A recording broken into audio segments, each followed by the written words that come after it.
sean bienvenidos todos ustedes al segundo encuentro virtual de estudiantes de filosofía. El día de hoy nos complace tener la presencia de la autora que nos hace el honor de acompañarnos con su ponencia Política y Modernidad. Con su ponencia es menester dar una pequeña semblanza de sus intereses filosóficos. Heidi Alicia Rivas Lara tiene un doctorado en filosofía con acentuación en estudios de la cultura. Se ha especializado en temas de filosofía de la paz y se esfuerza en dar a conocer el pensamiento filosófico de las mujeres, tales como Hannah Arendt, Agnes Heller, Simone de Beauvoir y María Zambrano, así como redescubrir filósofas que el tiempo y las circunstancias no le han dado el mérito suficiente acerca de su filosofía. Sin más que agregar, le cedemos el micrófono a la doctora Heidi Rivas. Adelante.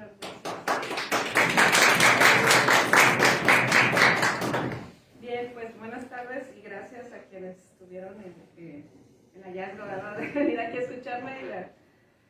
Bueno, pues este trabajo tiene por intención, recuperar el pensamiento de Agnes Heller, que pues ya casi no se trabaja, es muy poco lo que se escucha de ella en general en congresos o en coloquios, y a pesar de haber fallecido de manera muy reciente, apenas en el 2019, y otra es leerla en claves de paz. Esto es decir, hacer de su pensamiento una propuesta para la paz. Esto, bueno, porque estos son mis intereses filosóficos y me he empeñado en reescribir un poco, así aventuradamente, el pensamiento de algunas filósofas y filósofos también en estos términos. El trabajo, bueno, es un poco largo, voy a ir recorriendo y explicando algunas pautas. Inicia con, bueno, mi tesis es esa, ¿no?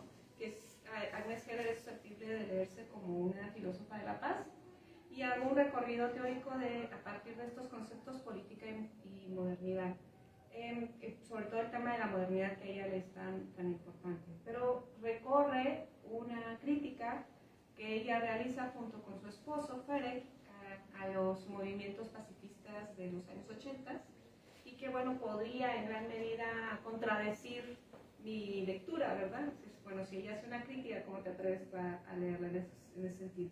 Entonces, en parte es una discusión sobre qué se entiende por paz y cómo alternativamente construir. Entonces, voy a ir leyendo y voy deteniéndome un poco. La copiosa obra de Agnes Heller, escrita de manera individual, pero también publicada junto con su pareja sentimental Ferenc Perer, ha sido a la distancia clasificado por momentos y compromisos muy distintos y cambiantes.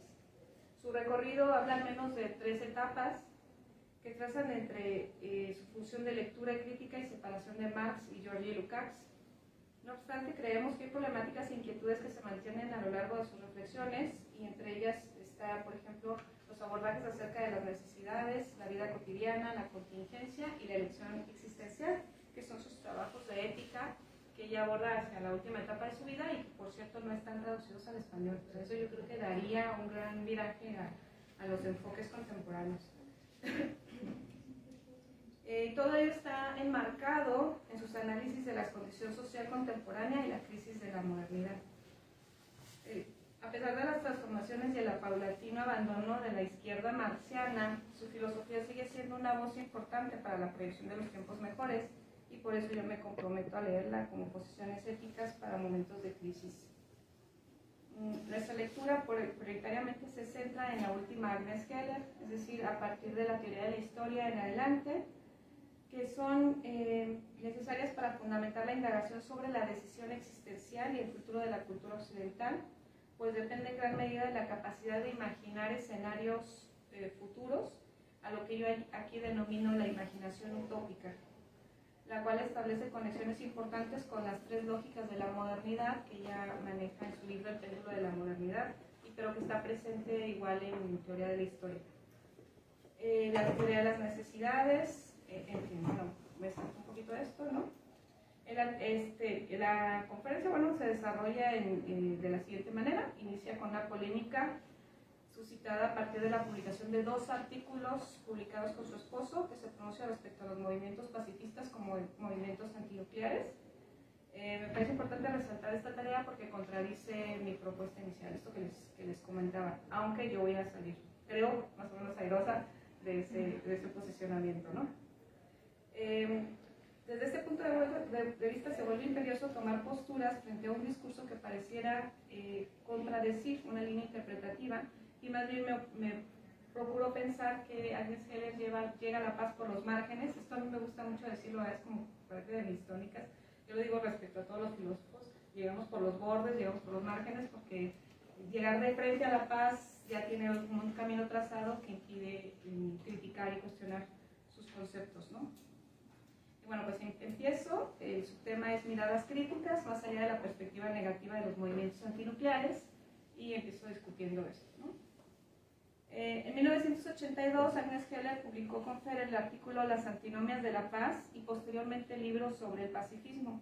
Ambos textos son secundarios en la copiosa obra de la autora, sin embargo tuvieron un impacto mediático importantísimo. Se dio una discusión muy seria en el país, grandes pacifistas, bueno, pues estuvieron criticándola, y todavía en los años, hace unos 5 o 6 años, salió un artículo para decir por qué Agnes Heller no puede ser pensada en términos de paz. Obviamente yo tuve que leerlo y cuestionarlo. Estos no suelen ser mencionados en los artículos de investigación o comentarios en las obras de ambos. O sea, cuando uno empieza a investigar sobre Agnes Heller, estos artículos no aparecen, ¿no? O sea, uno empieza a ver teoría de la historia en fragmentos, sobre la teoría de las necesidades de la vida cotidiana, pero no ves sobre el pacifismo, ¿no? Jamás lo va a estar en el centro. No obstante, sus posturas ahí publicadas causaron una gran polémica debido a que sostuvieron que los movimientos antinucleares no deben ser concebidos como auténticamente pacifistas, ya que, según advierten, los primeros obedecen a inquietudes que sirven a otras aspiraciones sociales. Aquí hay que contextualizar, o sea, los textos de Agnes Heller y Ferrer pues están ubicados hacia casi el final de la Guerra Fría, ¿no? Cuando precisamente los movimientos antinucleares están muy fuertes en Europa. Y bueno, pues había una discusión precisamente si era recomendable, o sea, la solicitud de los movimientos antinucleares era que Europa se desarmara por completo, ¿verdad? Para precisamente abandonar dar paso a la paz, ¿no? Bueno, la paz negativa.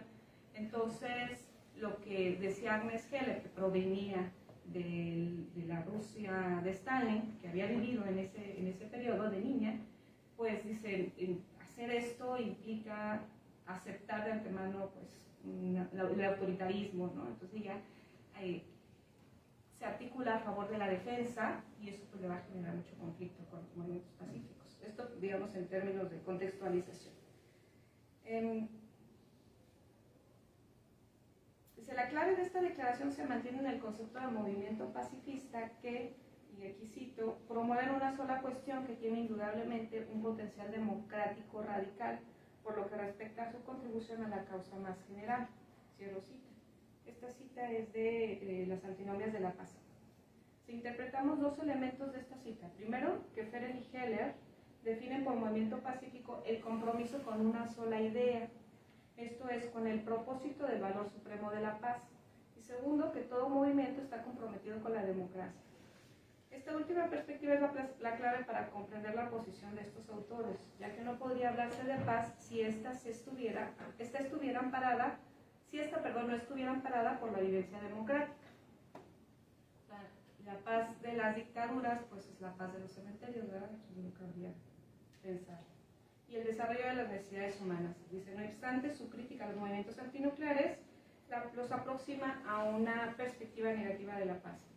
La perspectiva negativa de la paz es exclusivamente pensar la paz en términos de oposición con la guerra, ¿no? Entonces, no con el desarrollo estructural de las personas, y mucho menos con la cultura de paz. O sea, ellos todavía alcanzan a ver una perspectiva negativa. Yo me atrevo a decir que sí tiene una perspectiva positiva, pero está puesta en otro asunto. Sabemos que la dialéctica paz-guerra es limitativo respecto a las posibilidades de la paz. Asumir que la paz es un estado al que se arriba después de la guerra da por resultado que la especulación se cierra sobre la guerra. O sea, es decir, después de la guerra viene la paz, pero esto no es necesariamente cierto. Esto es lo que le sucedió a Ferrer y Heller, debido pues a que frente a la amenaza del totalitarismo, mantener las armas nucleares era la estrategia más efectiva para defender la paz. Para ello se atrevieron a sostener que, y abro cita, a pesar de que la paz se ha convertido de hecho en un universal empírico, nadie puede negar, sin pecar de hipocresía, que siga habiendo una contradicción entre una buena vida y una mera vida, que la guerra y la violencia no pueden ser totalmente eliminadas de nuestras acciones si pretendemos algo más que la supervivencia. Esta es una cita súper fuerte, porque bueno, pues ella ya está aquí trazando una línea importante. O sea, es decir, cuando nosotros queremos defender la paz, tenemos que ver qué tipo de vida queremos, ¿no? Cuando hablamos de paz. Es decir, si es una paz, por ejemplo, si renunciamos a la defensa en un ambiente de guerra y de violencia, pues hay una diferencia entre la mera supervivencia y vivir con calidad y con la satisfacción de necesidades. Entonces, ellos, para la paz, tienen que ver más allá de la mera supervivencia. Si nosotros cedemos a la falta de defensa, entonces no nos va a quedar otra más que luchar por la supervivencia. No sé si... ¿Sí? Pues la clave está en comprender aquello que pretende defenderse. Una paz que se sustenta en la mera supervivencia no busca automáticamente la paz, auténticamente la paz, debido a que al limitar su defensa se condena la existencia a condiciones que impiden la opción de la vida buena y la satisfacción de las necesidades. Por ello no vale la pena apostar por esta opción. O sea, de antemano, si eso es lo que buscan los movimientos pacifistas, entonces no quiero eso, ¿no? Considero que la tesis que aquí se presenta, a pesar de la instancia en la que fue realizada, puede resultar valiosa para la reflexión filosófica de la paz, en la medida en que sea analizada a la luz de otros planteamientos de la autora, pues la paz es una idea regulativa, o sea, está vinculada con la utopía, que debe dirigir la búsqueda de la satisfacción de necesidades y por ello, abro nuevamente cita, el fin último del valor de la paz debe significar algo más que la subsistencia vacía, en la medida en que abarca un tipo de reivindicación de una buena vida y no solo de la mera vida. Cierro cita. Aquí, bueno, lo mismo. O sea, aquí lo que yo estoy leyendo es que para Agnes Keller la paz es un valor, ¿no? Y que como valor se convierte en una idea regulativa. Es decir, todos nuestros esfuerzos deberían estar encaminados hacia ella. ¿Y qué es eso? Permitir que todos los que formamos parte, en este caso de la democracia del Estado, podamos satisfacer nuestras necesidades y alcanzar, pues sí, una buena vida, ¿no? Esto para ella es bien importante. Si nosotros lo viéramos, por ejemplo, en términos aristotélicos o incluso en términos de biopolítica, es la diferencia que hay entre la conformación de un bios y el zoe, ¿no? O sea, es decir, ser seres humanos ahí sin valores, sin cualidades, y ser, en cambio, la elección existencial de una buena vida, ¿no? ¿Quiénes somos? Dice, en esta disyuntiva reposa básicamente su valoración sobre los movimientos antinucleares, ya que advierte que la existencia del desarme hace vulnerables a todos los países de Occidente y los deja, por tanto, a merced de lo que antes era la URSS, ¿no?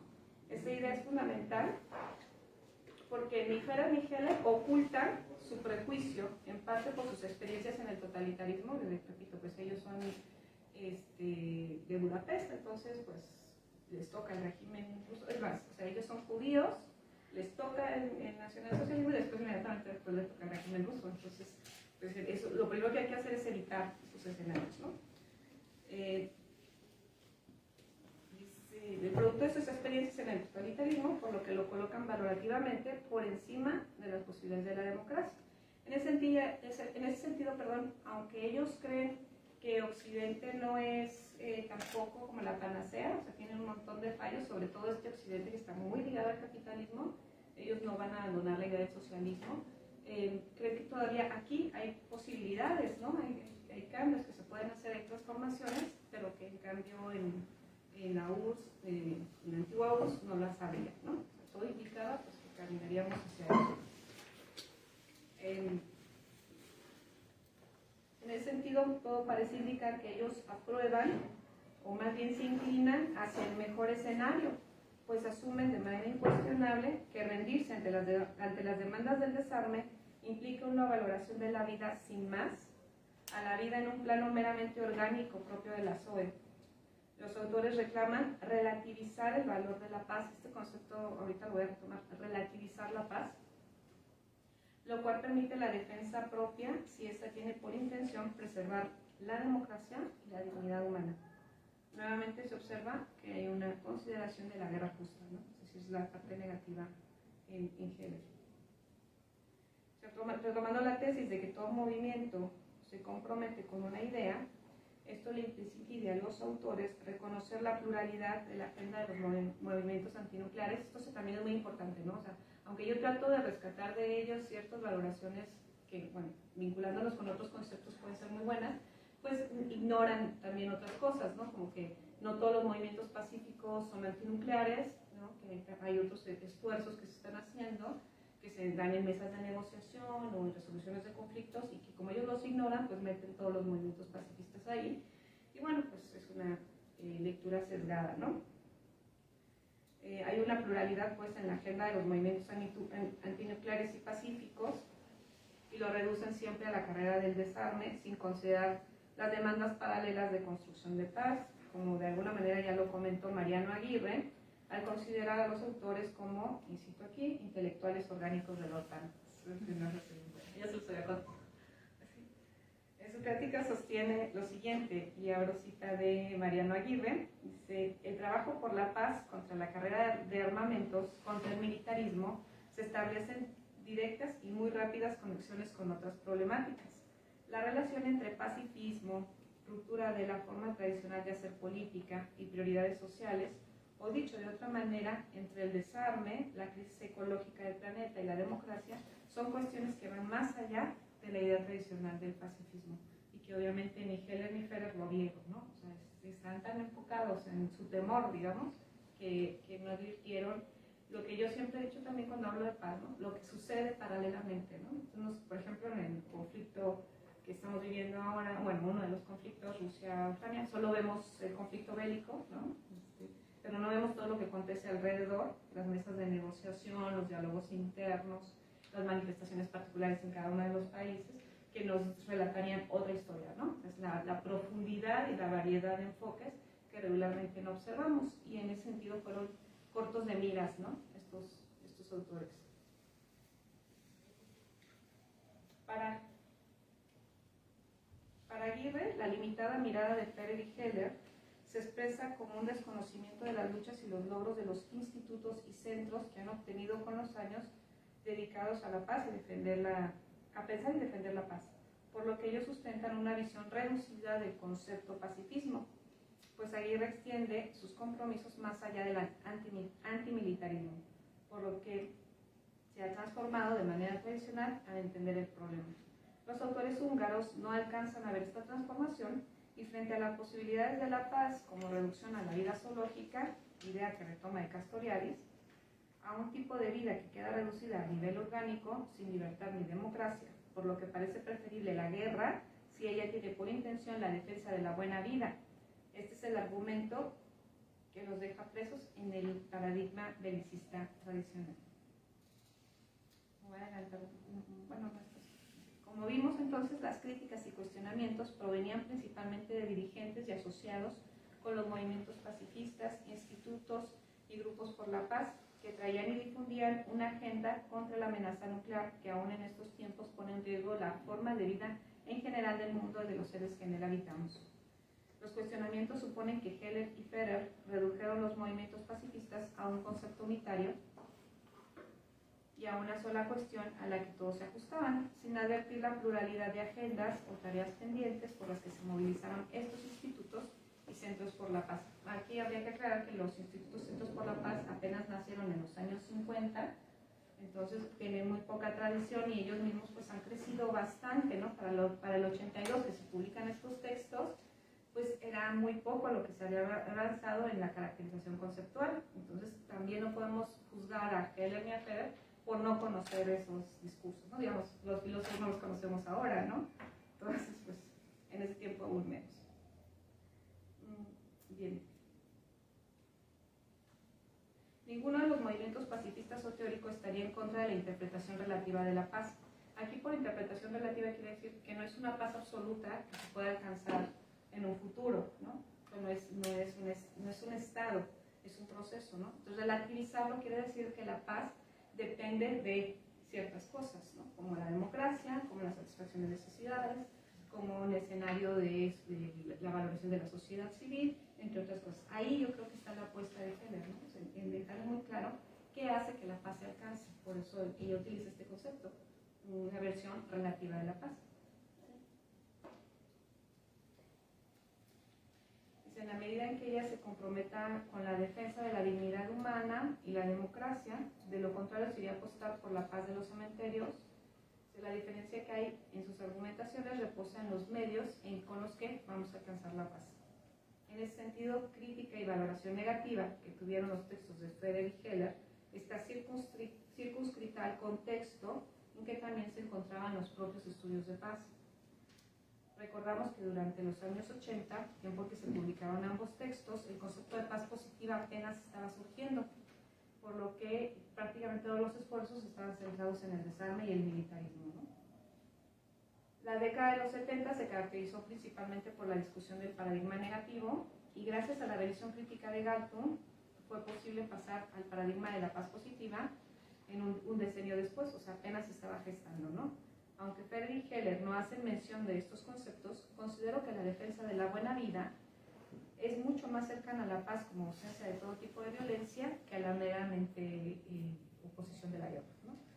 Pues en Anatomías por la Paz ellos comentan, y abro cita, por encima de toda duda, la hegemonía de cualquier sistema político, incluido aquel cuya radical transformación es nuestro objetivo, aunque sea por mucho el más habitable, es decir, el capitalismo liberal, llevaría inevitablemente a la falta de libertad en amplias zonas y sería el enemigo de la buena vida precisamente en ese sentido.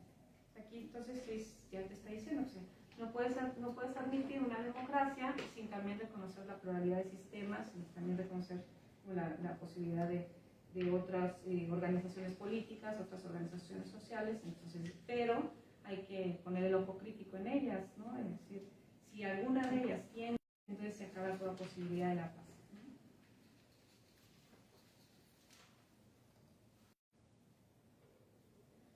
Controlada, como de alguna manera ya lo había sugerido Kant en La Paz Perpetua, y que sea paralela a la democratización radical, que tenga por fin último, superar el principio zoológico y aspirar a la dignificación de la vida, principio que puede estar presente en los defensores de la libertad como los aparentes democracias de Occidente.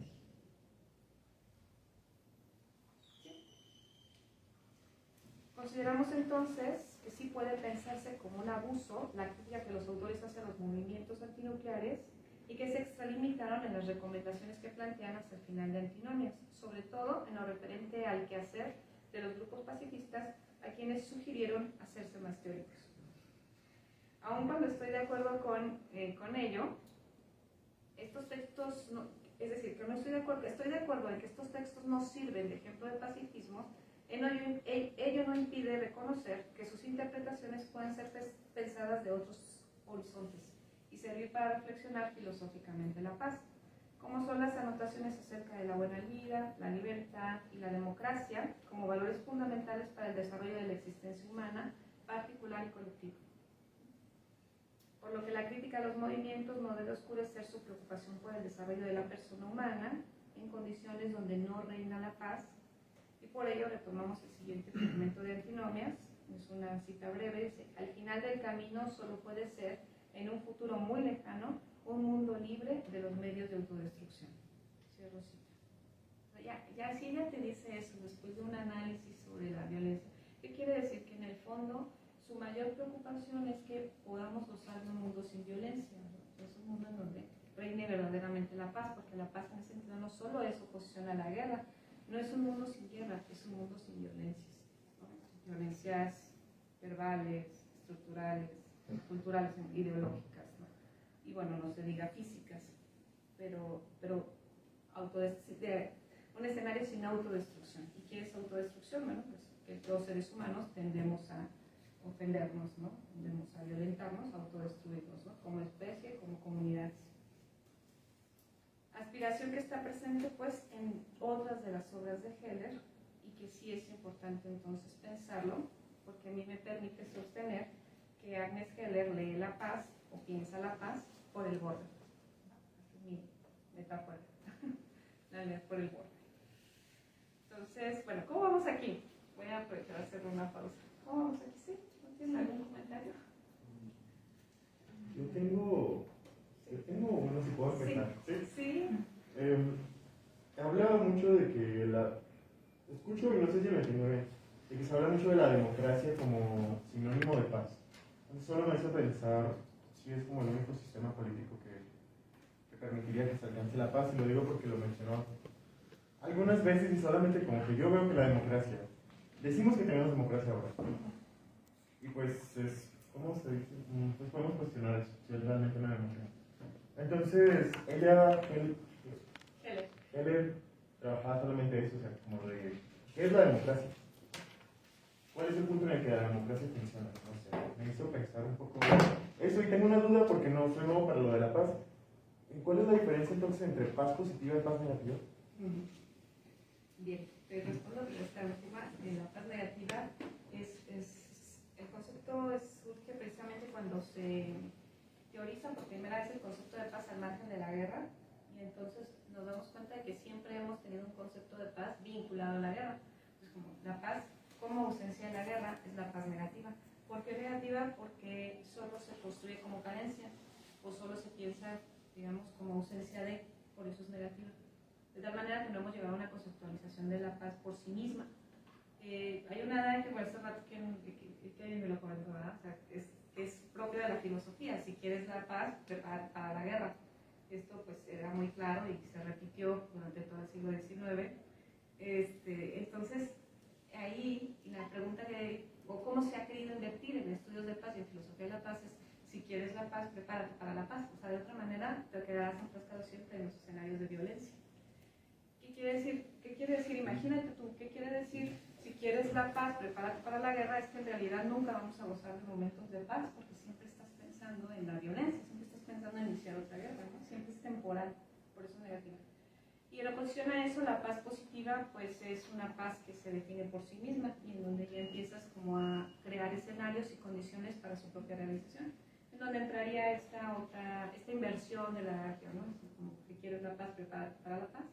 O, en palabras de Johan Galton, hay que construir la paz por medios pacíficos. Probablemente la construimos por medios violentos, ¿no? Entonces hay que construirla por medios pacíficos. Esa es la paz positiva. Respecto a la democracia, pues es un poco difícil como de definir claramente. Efectivamente, nosotros no vivimos en una democracia, ¿no? Claro, de alguna manera, una democracia incipiente en donde pues, podemos elegir, podemos determinar ciertas participaciones, eliges a tus representantes políticos, pero digamos en términos mucho más estrictos y mucho más ambiciosos, la democracia sería aquello que nos permite la convivencia de una pluralidad de opiniones, de saberes y de posiciones políticas, sociales, ¿no? Pero además de ello, es que todas esas pluralidades están garantizadas, están protegidas, están amparadas. En un estado en donde todavía tienes que estar luchando, ¿no? Por ser escuchado, o porque tu voz tenga sentido, o porque tus creencias sean respetadas, obviamente no estamos ante una democracia. Digamos, eso es en sentido estricto. Además, la democracia tendría que garantizar, como esto es lo que lo vincula a Agnes Keller, la dignidad humana, ¿no? Entonces, si la dignidad humana está, digamos, pasada de largo en ciertas democracias o en aparentes democracias, no serían totalitarismos, no serían dictaduras, ¿no? Entonces, naturalmente no están comprometidos con ello, ¿no? Aquí hay una pinza que se cierra no solo en Agnes Keller, sino también en Hannah Arendt, por ejemplo, que hay una dependencia, ¿cómo lo digo? Una dependencia conceptual entre estados de paz que dependen de la dignidad humana o del cumplimiento de los derechos humanos, pero que obviamente se dependen mutuamente. O sea, la paz no se alcanza si no hay un cumplimiento de la dignidad, un respeto de la dignidad humana y un cumplimiento de los derechos humanos, pero los derechos humanos no se cumplen si no hay paz para que se cumplan. Si me explicas, la pieza está muy cerrada, entonces se van desarrollando mutuamente. Porque si hay vulneración de los derechos, obviamente es porque no hay condiciones de paz. Entonces crecen simultáneamente. Si hay dignidad humana vulnerada, es porque no hay condiciones de paz. Por eso no es un estado, no es absoluta, es relativa y depende de esos escenarios. Entonces, sí. Sí, nada más una pregunta, si tuviera que hablar, ¿no? En el comienzo mencionó esta relación entre la paz vinculada con la utopía. Es la segunda parte. Ok, entonces me espero mejor. Sí, para que ya como que saber si iba claro. Sí. imaginación utópica. Bueno, voy a tratar de leer, ¿no?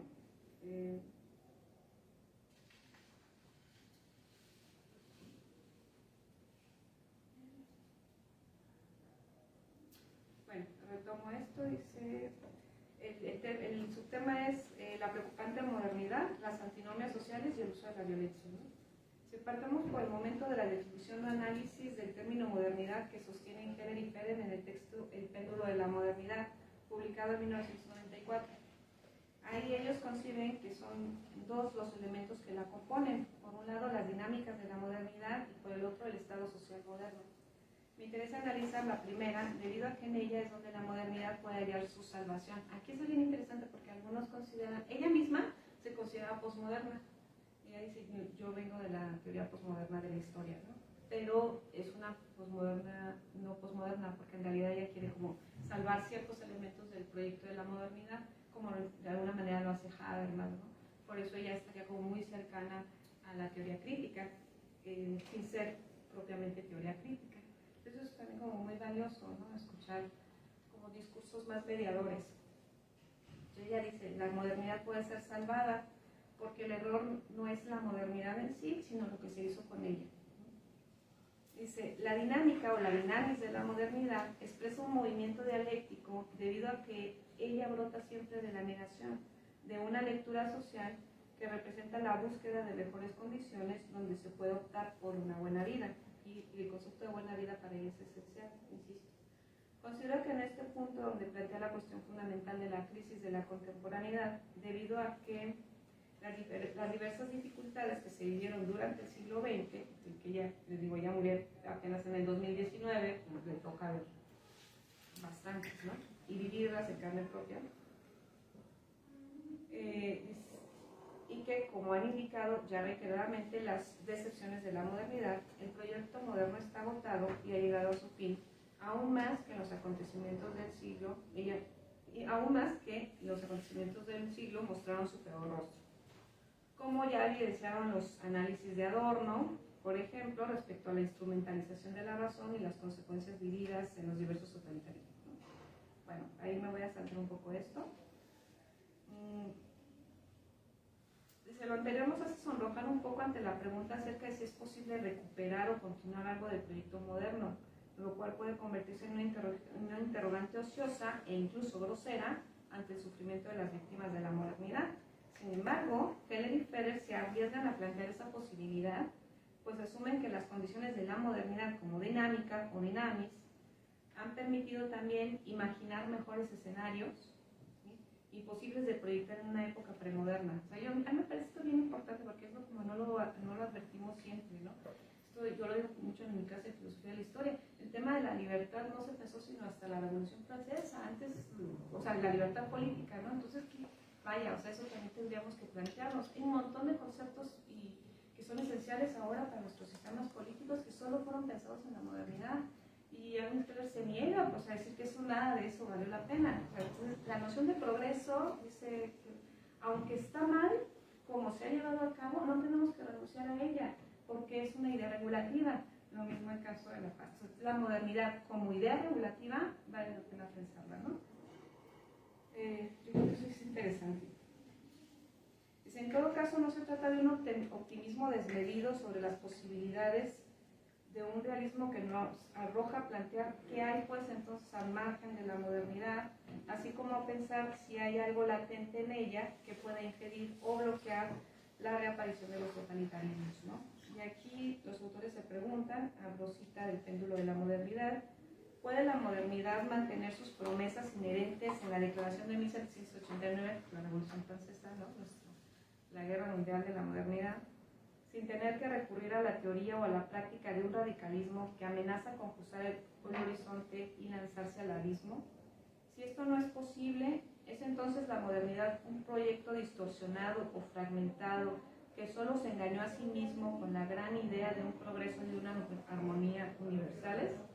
¿Puede acaso sobrevivir la modernidad? Son tremendos haciendo preguntas. Cierro cita. Dice, en esta última pregunta ya se intuye una cierta posibilidad. ¿Quién desea declarar definitivamente el arribo de la posmodernidad no se detiene a preguntar por estas posibilidades, ¿no? Es clarísimo. O sea, si la quiere decir ya murió, ¿quién lo pregunta, no? Entonces, si lo preguntas, algo quieres descartar ahí, esto es muy evidente, ¿no? La respuesta se desmonta de la aproximación al concepto descrito, ¿no? Es decir, a la dinámica. La crisis de la modernidad, la evidencia de su peor rostro parece descansar en el olvido de esta dinámica, esto es, en mantener el movimiento y el cambio frente a la negatividad. O sea, para ella entonces hay que recuperar el concepto de modernidad, ¿no? Como transformación. Entonces, esta es la posibilidad que ella quiere. O sea, ¿por qué podemos pensar todavía en mejores escenarios? Porque hay un espíritu de la modernidad, ¿no? Y esto es lo que ella llama la dinámica. Dice, la modernidad está sometida a un proceso destotalizador en la medida en que se niega a admitir un concepto unitario de lo moderno. Ello propone pensarlo a través de lo que ellos mismos llaman las tres lógicas de la modernidad, las cuales son tendencias plurales que se abren a partir de la dinámica descrita, esta necesidad de estar superando siempre la negatividad. Si bien pueden existir varias lógicas, solamente hay tres que se consideran operativas. Esto lo dice nuevamente en el péndulo de la modernidad. La división del trabajo, que es la dinámica capitalista, el impulso por dominar a la naturaleza, que es la dinámica de la industrialización, y el arte de gobernar, que es la dinámica de la democracia. Heller y Ferrer sostienen que las tesis de las lógicas de la modernidad proporcionan una interpretación mejor, por su dinámica, de la complejidad de nuestra época. Esa lectura reclama la imagen de un péndulo en el cual ellos usan el movimiento constante de esta dinámica, movimiento de progreso y de retroceso también, pero que también puede direccionarse hacia nuevas, hacia nuevas direcciones, ¿no? La posmodernidad es una de esas oscilaciones, ¿no?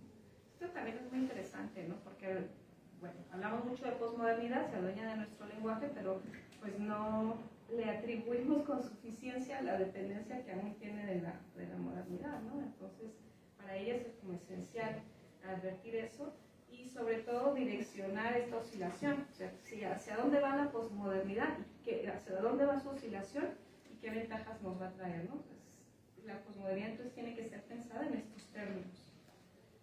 El péndulo oscila permanentemente y se convierte en un rasgo positivo en la medida que abre alternativas de justicia dinámica que promueve siempre la renovación moral de las sociedades. O sea, esta es la tesis para ellos, ¿no?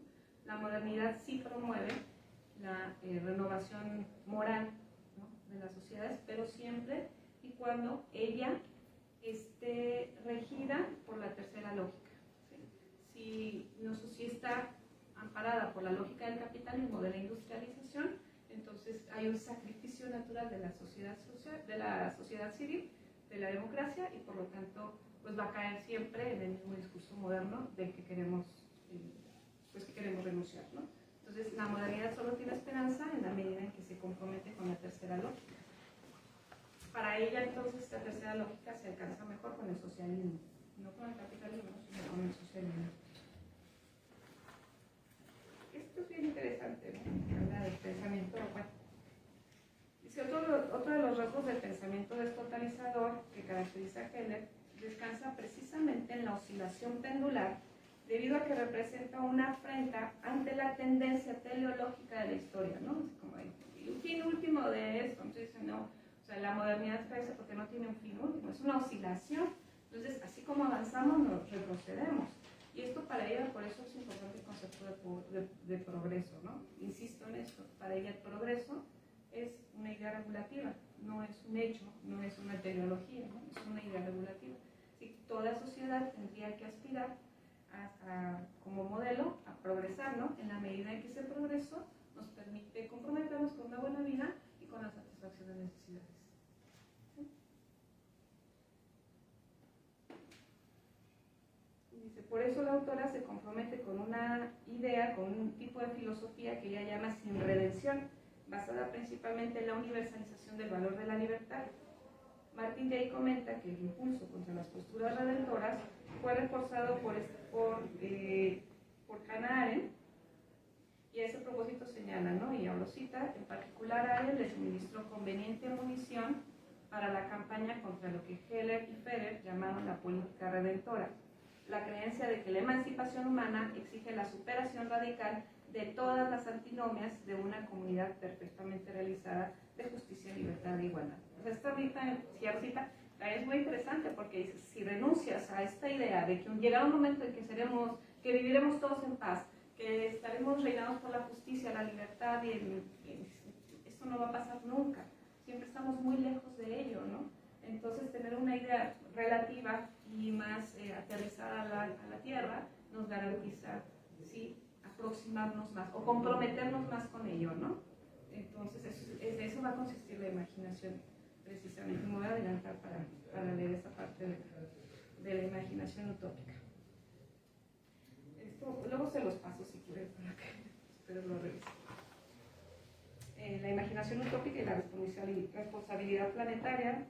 La postura de Heller frente a la globalización de la filosofía de la historia y el aro salvífico que lo acompaña representa análogamente con Arendt una liberación de la política y de la ética de un carácter secundario para la autocomprensión de sí mismo y la cultura contemporánea, debido a que coloca en el centro de su teoría de la historia la congruencia, la contingencia como expresión de libertad. Asimismo, la arriesgada defensa de la modernidad deja en claro que la intención del movimiento moderno puede apostar hacia lo mejor, hacia el progreso. No obstante, no se trata de un progreso asimilado a las políticas redentoras, sino de uno que corresponde únicamente a las decisiones humanas, esto es, a la capacidad de cada uno de autoelegirse en lo universal, esto es, de optar por el compromiso con la humanidad. La teoría de la contingencia se constata a un nivel existencial, el estar arrojados por el nacimiento a un mundo que nos es ajeno, pero que de alguna manera nos determina en la libertad, en la apuesta por uno mismo. La contingencia es entonces la carencia de un telos existencial, pero también sociohistórico. Elegirse a sí mismo, optarse desde la libertad, es el principio ético que guía la configuración de la personalidad, pero que ésta se enmarca también en la contingencia histórica. Al elegirse a sí mismo, se abraza todo lo que representan las circunstancias accidentales, como la familia, la condición social, en la cual se han transformado su contingencia en destino. Esto en términos de historia, ha recibido y se ha apropiado la historia, esto en términos de historia, han recibido y se han apropiado de toda la historia que les antecede, y ya que, como advierte Heller, la historia es el pasado de nuestro presente y el futuro del presente de alguien más, por lo que elegirse a sí mismo es empuñar siempre la historia de toda la humanidad.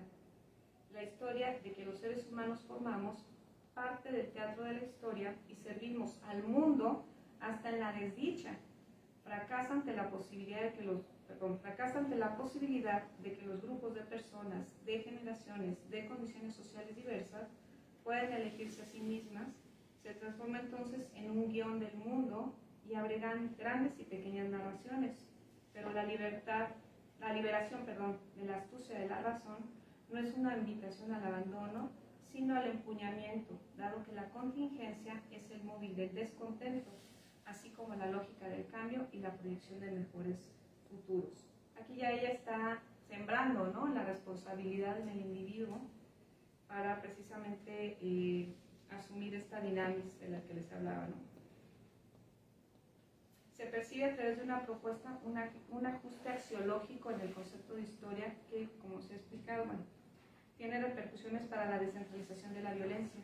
Una historia teleológica se ampara en la violencia, en una justicia apocalíptica que proyecta terror, que asume que la violencia tiene un poder salvífico, pero la filosofía de la historia moderna, la historia, es el escenario de la no violencia.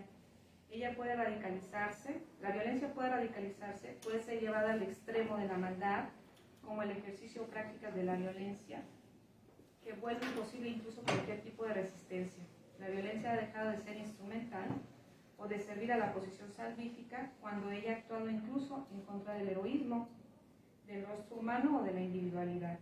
No hay heroísmo en la violencia sin más, en el apocalipsis humano donde la muerte y el asesinato no representan a nada ni a nadie en la vida, a la elección existencial ni a la víctima.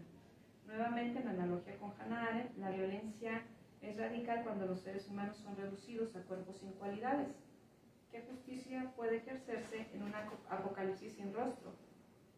¿Qué puede recuperarse históricamente del ejercicio radicalizado del mal.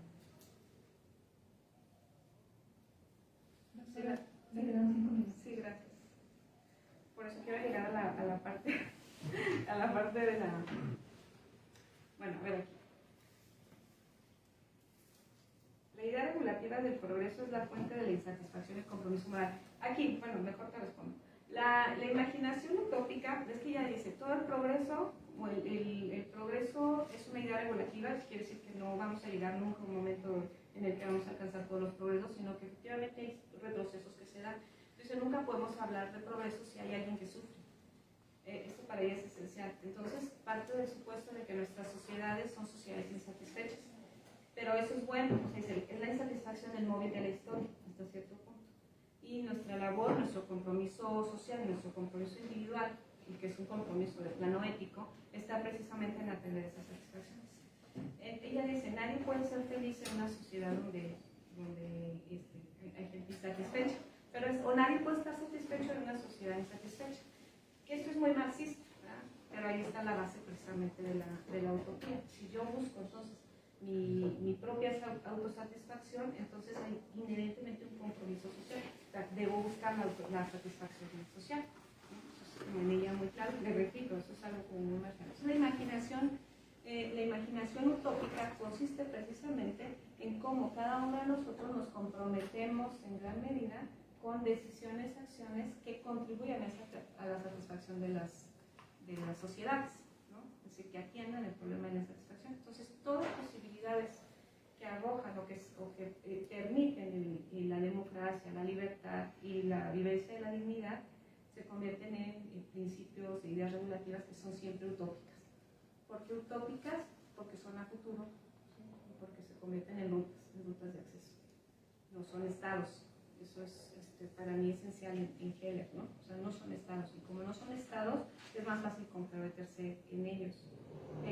La utopía de Heller, desde mi punto de vista, es un compromiso con la construcción de paz. ¿Por qué? Porque es precisamente preguntarnos cómo poder vivir en sociedades, cómo satisfacer, ¿no?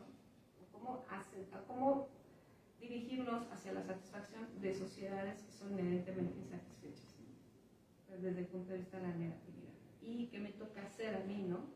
Considerando este criterio helleriano, ¿no? De que siempre que me elijo a mí mismo, estoy eligiendo a mi sociedad, mi historia, a la humanidad entera, ¿no? Que es la dimensión ética que ella ve en el compromiso social. Dicho así como muy rápido, quería como decir muchas cosas, porque esto de la sociedad insatisfecha en ella es, digamos, una gran tesis, ¿no? Personalmente me gusta bastante. Esto se puede leer en el péndulo de la modernidad, pero también en teoría de la historia. Y bueno, yo creo que lo voy a dejar ahí. No sé si quieran quedarse a platicar o decir algo más. Muchas gracias, doctora, por sus palabras.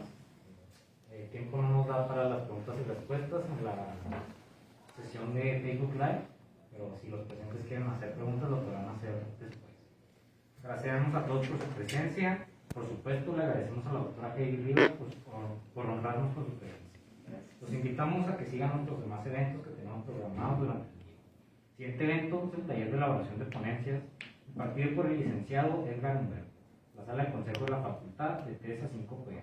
Les agradecemos su presencia y les deseamos un buen día. Hasta pronto.